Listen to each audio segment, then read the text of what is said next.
జై శ్రీరామ్. అందరికీ నమస్కారం. వెల్కమ్ టు న్యూస్ అఖండ.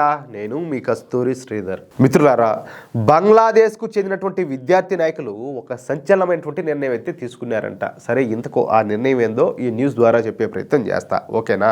అసలు మనం ఈ బంగ్లాదేశ్ గురించి మాట్లాడుకోవడం అంటేనే అది మన కర్మ అని చెప్పేసి అనుకోవాలి. ఎందుకంటే బంగ్లాదేశ్లో ఉన్నటువంటి మన హిందువుల కోసం మనం ఈ బంగ్లాదేశ్ని అయితే భరించక తప్పడంలే. ఈ బంగ్లాదేశ్ ఏర్పడడానికి కర్త కర్మ క్రియ అన్నీ కూడా మన భారతదేశమే. చెప్పాలంటే మనం తెచ్చిపెట్టుకున్నటువంటి దరిద్రమే ఇదంతా కూడా. మన భారతదేశమే లేకుంటే అసలు ఈ బంగ్లాదేశ్ అనేదే పుట్టేదే కాదు. ఈ దరిద్రులు ఈ పాకిస్తాన్ వాళ్ళ చేతల్లో కుక్క సాగు చచ్చిండు. కానీ మనం ఈ బంగ్లాదేశ్లో ఉన్నటువంటి జిహాదీగాళ్లకు అపాత్రదానం చేసినాం. అంటే కనీసం వీళ్ళ అర్హత లేని ముండా కొడకలకు మనం ఈ బంగ్లాదేశ్ అనేటువంటి దేశాన్ని అయితే ఏర్పాటు చేసి పెట్టినాం అనమాట. అందుకే ఈ బంగ్లాదేశీ జిహాదీగాళ్లకు మన విలువ అయితే ఇప్పటికి కూడా అర్థం కావడంలే. అప్పట్లో ఈ పాకిస్తాన్కు చెందినటువంటి సైనికులు ఆపరేషన్ సెర్చ్ లైట్ సమయంలో బంగ్లాదేశ్కు చెందినటువంటి 4 లక్షల మంది మహిళలపైన సామూహిక అత్యాచారాలు చేసి అదేవిధంగా సామూహిక నరమేధానికి పాల్పడినారు. ఎంతమంది? 4 లక్షల మంది మహిళలపైన. సిగ్గుండాదా, లజ్జ ఉండాదా? ఏళ్ళదే ఒక బతికేనా? అట్టాడిది ఇప్పుడు పోయి ఆ పాకిస్తాన్ పోయి ఊరికే కూడా కాకుండా సిగ్గుమాలిన మండలం వీళ్ళ బతుకులు చేయడా. ఏమంటే మత పిచ్చి. ఒకప్పుడు వీళ్ళ ఆడబిడ్డలే వాళ్ళ కింద నలిగిపోయినారు సిట్టు కాగితాల మాదిరి.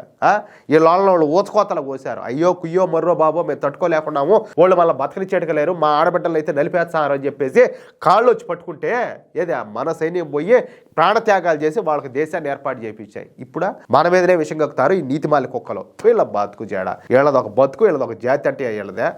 ఈ విషయం బంగ్లాదేశీయులందరికీ కూడా తెలుసు. కానీ ఇప్పుడు అదే పాకిస్తాన్ తోక పట్టుకొని ఈ లమిడి కొడుకులంతా కూడా బంగాళాఖాతాన్ని ఈదాలని చెప్పి చూస్తారు. ఏం చెప్పాలా? నీతి జాతి లేని జాతి ఈ లంగా జాతిది బతుకులు చేయడా. సరే, ఇక అసలు విషయానికి వస్తే ఈ బంగ్లాదేశ్ పూర్తిగా మన దేశం మీదనే ఆధారపడి ఉండదు. అర్థమవుతుందా? ఇప్పుడు వీళ్ళు పాకిస్తాన్ సంఖలో ముడ్డినాహినంత మాత్రాన వాళ్ళే వీళ్ళకి పెట్టేదేమలే. వాళ్ళే తిండికి తికానా లేక లాటరీ చేస్తారు తిండికి కూడా. వాళ్ళే వీళ్ళకి చేసేది. ఇప్పటికి కూడా ఈ బొంగులో దేశం మన మీదనే ఆధారపడి బతుకుతుంది. ఈ బంగ్లాదేశ్కు మన దేశానికి మధ్యన 4096 కిలోమీటర్ల సరిహద్దు రేఖ అయితే ఉన్నది. బంగ్లాదేశ్కు ఉన్నటువంటి మొత్తం అంతర్జాతీయ సరిహద్దుల్లో 95% సరిహద్దులో మన దేశంతోనే కలిగి ఉన్నాయి. ఇక మిగిలిన 5% సరిహద్దు రేఖ మయన్మార్ దేశంతో కలిసి ఉంటుంది అనమాట. ఒకవేళ మయన్మార్ వైపుకు వెళ్ళాలంటే ఈ బంగ్లాదేశ్కు చెందినటువంటి జిహాదీగాళ్ళంతా కూడా ఉత్సాహం మోసుకుంటారు. ఎందుకంటే అక్కడంతా కూడా రోహింగ్యా ముస్లింలు ఉంటారన్నమాట. ఆ రోహింగ్యా ముస్లింల పేరు చెప్తే చాలు ఈ బంగ్లాదేశ్ జిహాదీగాళ్లకు ఏలా గుండెకాయ దడబడుతుంది. అంటే ఊరికే కూడా కాదు. అంటే ఈ బంగ్లాదేశ్కు మిగిలినటువంటి ఏకైక దిక్కు మన భారతదేశమే. పైగా మన భారతదేశం ఈ బంగ్లాదేశ్ చుట్టూరా కూడా మూగుండదు అనమాట. అందుకే ఈ బంగ్లాదేశ్ దాదాపుగా ప్రతి విషయంలో కూడా మన భారతదేశం మీదనే ఆధారపడి బతకాల. బంగ్లాదేశ్ కు కావాల్సినటువంటి నిత్యావసర వస్తువులను డిస్కౌంట్లు అందించేది మన భారతదేశమే. అందుకనే కదా ఇప్పుడు సత్సనామా దేశాన్ని ఏర్పాటు చేయించాం, వాళ్ళ సకల సదుపాయాలన్నీ కూడా కల్పించినాము. ఇప్పుడు వాళ్ళు తిరింటి వాసాలు లెక్క పెట్టేటో మన మీదనే ఎగరమలుతారు. అదేవిధంగా ఈ బంగ్లాదేశ్ కు బియ్యం అలాగే గోధుమలను కూడా డిస్కౌంట్ లో అందించేది కూడా మన భారతదేశమే. అలాగే బంగ్లాదేశ్ కు అవసరమైనటువంటి డీజిల్ను అలాగే ఇతర పెట్రోల్ ఉత్పత్తులను కూడా అందించేది కూడా మన భారతదేశమే. సగం బంగ్లాదేశ్ కు కరెంట్ సప్లై చేసేది కూడా మన భారతదేశమే. ఇక బంగ్లాదేశ్ కు గుండెకాయ లాంటి వస్త్ర పరిశ్రమకు కావాల్సినటువంటి పత్తి, నూలు, ఇతర రా మెటీరియల్స్ అందించేది కూడా మన భారతదేశమే. భారత్ ఇవన్నీ కూడా బంగ్లాదేశ్ కు డిస్కౌంట్లో అంటే తక్కువ ధరలకే అందిస్తా ఉన్నదన్నమాట. ఇక అదిగాక బంగ్లాదేశ్లో ఉత్పత్తి అయ్యేటటువంటి వస్తువులను ఈ బంగ్లాదేశ్ వ్యాపారులు మన భారతదేశంలోనే అమ్ముకొని సొమ్ము చేసుకుంటా ఉన్నారు. ఇకపోతే ఈ తినుబండారాలు అలాగే కూల్ డ్రింక్స్, రెడీమేడ్ దుస్తులు, వ్యవసాయ ఉత్పత్తులను ఈ బంగ్లాదేశ్ వ్యాపారులు మన భారతదేశంలోనే అమ్ముకుంటా ఉంటారు. అంటే మన దగ్గర నుంచి కారు చౌకగా ఈ రా మెటీరియల్ను కొనుక్కొని వాటి నుంచి వివిధ రకాల ఉత్పత్తులను తయారు చేసి వాటిని ఎక్కువ ధరలకు తిరిగి మన దేశానికే అమ్ముతా ఉంటారు. మన దేశానికే ఎందుకు అమ్ముతారంటే బంగ్లాదేశ్ కు భారత్ మార్కెట్ తప్ప మరో మార్కెట్ అనేది లేదు. ఒకవేళ ఉన్న భారతదేశంలో అయితే బంగ్లాదేశ్ వ్యాపారులు పన్నులు లేకుండా వ్యాపారాలు అయితే చేసుకోవచ్చు, కానీ ఇతర దేశాలలో ఆ అవకాశం అయితే ఉండదు. అందుకే ఈ బంగ్లాదేశ్కు చెందినటువంటి వ్యాపారులు అలాగే పారిశ్రామికవేత్తలు, డీలర్లు, పెట్టుబడిదారులు పూర్తిగా మన దేశం మీదనే ఆధారపడి బతుకుతూ ఉంటారన్నమాట. బంగ్లాదేశ్ పరిస్థితి అంతా కూడా ఎట్లుంటే అర్థమవుతుందా? బంగ్లాదేశ్కు చెందినటువంటి విద్యార్థి నాయకులు మాత్రం చాలా అంటే చాలా ఓవర్ యాక్షన్ చేస్తున్నారు. ప్రస్తుతం ఈ బంగ్లాదేశ్ లో అంతటా కూడా తీవ్రమైనటువంటి ఉద్రిక్త పరిస్థితులు అయితే నెలకొన్న సంగతి మీకు తెలిసిందే. ఈ సందర్భంగా బంగ్లాదేశ్ కు చెందినటువంటి విద్యార్థి నాయకులు మేమేదో హీరోలం అయిపోదాం అన్నట్టుగా భారతదేశం గురించి తక్కువ చేసి మాట్లాడతారు. మనం దయ తెలిస్తే గానీ వీళ్ళకి దేశం ముట్ల, మనం దయ తెలిస్తే గానీ వీళ్ళకి బతుకు తెరువు లేదు. వీళ్ళు మళ్ళా మన మీద ఎగరమల్లే వాళ్ళ వీళ్ళకంత సీన్ ఉందా? అసలు వాళ్ళ మాటలుంటే అది ఆయన బ్రహ్మానంద కామెడీ గుర్తుకొచ్చా ఉంటది అనమాట. అట్టుడాది ఇలా బతుకు చూడబోతే ఈ పిచ్చిముండా కొడుకులంతా మాట్లాడతా బంగ్లాదేశ్ లో ఉన్నటువంటి భారతీయుల వర్క్ పర్మిట్లను రద్దు చేయాలంటూ డిమాండ్ చేస్తారు. బంగ్లాదేశ్ లోకి భారతీయులను అడుగు పెట్టనిచ్చేది లేదని చెప్పేసి వీళ్ళంతా కూడా ఈ మామూలు బిల్డప్ప కాదు అది.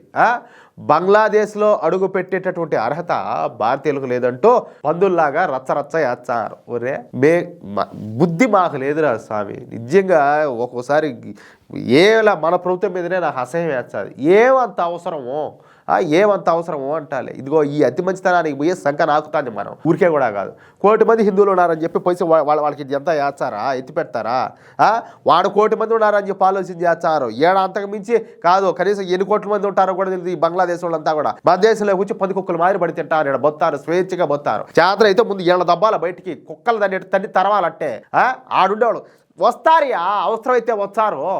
నేను పొద్దున ఒక స్టేట్మెంట్ చూసా, ఓయమ్మ మేము హిందువులు అయితే కావచ్చు కానీ మేము బంగ్లాదేశ్ హిందువులము, మేము భారత రామని చెప్పేసి కొంతమంది స్టేట్మెంట్లు. మనకు సిగ్గుండాలా? వాళ్ళంతగా వాళ్ళని పట్టుకొని ఊగులాడుతా ఉండేటప్పుడు మనకు సిగ్గుండక్కర్లా? ఒకరవన్నా కూడా వాళ్ళ కోసం మనం ఏదో బొచ్చ ఆలోచన చేసేదా? వాళ్ళకి లేదు దిగులు, మనకేమి అంటాలే. ముందు ఏడుండేవాళ్ళ సక్రంగా చూడండి, ఆడుండేవాళ్ళ గుద్దలంతా మళ్ళీ అడుగుదాం. మళ్ళా ఏ దిక్కుమాలి బతుకులు అయ్యే, ఏ దిక్కుమాల రాజకీయాలు, దిక్కుమాల చేస్తాలు ఇవంతా కూడా. సరే, ఈ విషయం పైన యువనస్ ప్రభుత్వానికి ఈ విద్యార్థి నాయకులంతా కూడా అల్టిమేటం కూడా జారీ చేశారు. అంతేకాకుండా ఇదో మన మధ్య వచ్చాడు కదా హాది అనేవాడు ఒకడా, వాడి హత్యకు న్యాయం కోరుతా ఈ చదువు రానటువంటి విద్యార్థి నాయకులంతా కూడా కొన్ని డిమాండ్లు కూడా పెట్టారు. తమ నేత మరణానికి సంబంధిత నిందితులు అలాగే వాళ్లకు సహకరించిన వాళ్ళను 24 గంటల్లో అరెస్ట్ చేయాలని చెప్పేసి కోరారు. అలాగే బంగ్లాదేశ్లో నివసిస్తున్నటువంటి భారతీయుల వర్క్ పర్మిట్లను రద్దు చేయాలని చెప్పేసి డిమాండ్ చేశారు. భారత్తో అన్ని సంబంధాలను తెగదెప్పులు చేసుకోవాలని చెప్పేసి వాళ్ళంతా కూడా డిమాండ్ చేశారు. నిజంగా ఇవన్నీ జరిగితే ముందు అడక తినేది ఇళ్లే. పాకిస్తాన్ మించిపోతారు అడక తినడంలో. ఏంది స్వామి, ఏంది దరిద్రము, ఏందంటాలే. అలాగే షేక్ హసీనాను అప్పగించేందుకు భారత్ కనుక నిరాకరిస్తే అంతర్జాతీయ న్యాయస్థానంలో కేసు వేయాలంట.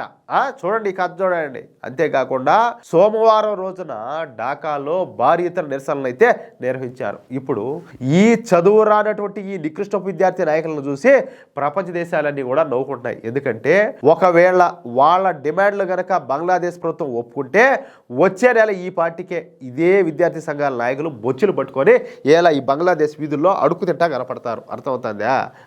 వాళ్ళకి ఏలా తిని మాదం పట్టిపోయినది. ఇప్పుడు కనుక ఇవన్నీ కట్ చేసి పారదొబ్బినామనుకో, ఈ బంగ్లాదేశ్ విద్యార్థి సంఘాల నాయకుల బ్రతుకులు అడుగు తినే వాళ్ళకంటే ఘోరంగా తయారవుతాయి. అది విషయం. చూద్దాం ఏం జరుగుతుందో. నాయన మీ అతి మంచితనానికి ఒక దండం స్వామి. ఈ అతి మంచితనంతోనే బొక్కనాగిపోయినాం. ఊరికే కూడా కాకుండా పాకిస్తాన్ దొబ్బ పెట్టుకుంటే కాదు, మూసుకొని ఉండేవాళ్ళం ఉండకుండా మళ్ళీ పోయి ఈ బంగ్లాదేశ్ ఒకదాన్ని ఏర్పాటు చేసాం. ఇప్పుడు వాళ్ళిద్దరు కలిసి మన మీదకి మళ్తారు. సిగ్గనాలే, కనీసం మనం ఇన్ని చేసా కూడా వాళ్ళు మన మీద పగ పెంచుకుంటారు. ఏం చేయాలా? ఇప్పటికి కూడా వాళ్ళకి డిస్కౌంట్లు అందించండి. అన్ని కూడా ఇంకా డిస్కౌంట్లు ఇంకా దొబ్బాలి కదా, మనల్ని బాగా వంగబెట్టా ఇంకా చేస్తా ఉండండి అన్ని. సిగ్గుండాలో ఒకరమన్నా కూడా ఏం బతుకులో ఏం రాజకీయాలు. ఈ ముండాకోరు ఈ అతి మంచి ఎవడికి కావాలరా స్వామి, నీ మంచితనానికి దండవరా నాయన. మీ మంచితనం దాగలయ్యా. ఓడి టర్కీ ఓడికి భూకంపం వచ్చిందని చెప్పేసి గోసి ఎగబట్టుకొని పోయి ఓడికి మందులన్నీ సప్లై చేసి డాక్టర్లందరినీ పంపించి ఈ నుంచి అందరినీ పంపించి వాడు చేశారు. మన ఆపరేషన్ సింధు టైంలో అదే టర్కీ వాడు పాకిస్తాన్ సపోర్ట్ చేసి డ్రోన్లన్నీ కూడా ఇచ్చాడు. ఏది మన భారతదేశం మీద దాడి చేసేదానికి. సిగ్గుండక్కర్లా, మీ మంచితనం ఎత్తి గుర్తుగా పెట్టుకోండి. ఆడాడా కాకుండా ఏ మనుషులు రా స్వామి. మిత్రులారా, ఈ న్యూస్ కనుక మీకు నచ్చినట్లయితే ఖచ్చితంగా ఈ న్యూస్ నలుగురికి షేర్ చేయండి. అలాగే ప్రతి ఒక్కరు కూడా మీ యొక్క అమూల్యమైనటువంటి అభిప్రాయాలను తప్పనిసరిగా కామెంట్ రూపంలో తెలియజేయండి. ఇంకో విషయం ఏంటంటే, ఇంతవరకు మీరు కనుక మన ఛానల్ను సబ్స్క్రైబ్ చేసుకున్నట్లయితే ప్రతి ఒక్కరు కూడా మన ఛానల్ను సబ్స్క్రైబ్ చేసుకోండి, సపోర్ట్ చేయండి ప్లీజ్. జై శ్రీరామ్, జై హింద్.